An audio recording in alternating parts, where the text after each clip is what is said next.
Notre bien-aimé Seigneur Jésus, dans ses paraboles les plus simples, nous rappelle que le royaume de Dieu est semblable au trésor caché dans un champ et qu'un homme vient à découvrir.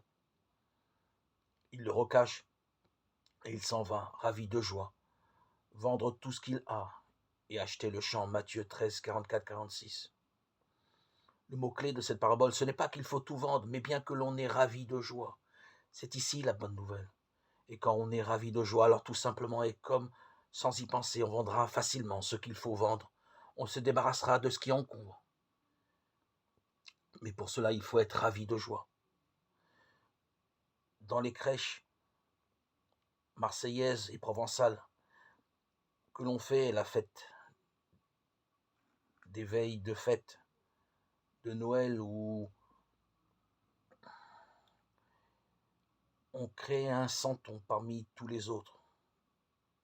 Il s'appelle le ravi. Ce n'est pas le plus intelligent de tous, loin de là.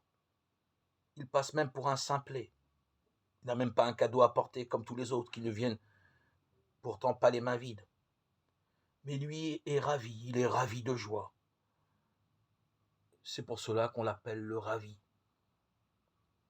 À Marseille, on dit aussi le fada, c'est-à-dire celui qui est touché par une fée. Pour nous, la fée, c'est la grâce, cet échange d'amitié avec ce Dieu dont on se sait aimer. Et nous découvrons cette tendresse miséricordieuse de notre Dieu. Luc 1, 78. Alors se produit infailliblement le ravissement de joie. Ainsi, notre foi, notre christianisme est ce double courant de joie qui va de Dieu à l'homme et qui remonte de l'homme à Dieu.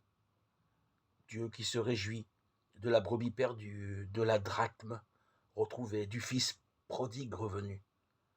L'homme qui se réjouit parce qu'il a trouvé le trésor caché dans le champ. Et c'est de cette joie que les hommes ont le plus besoin aujourd'hui.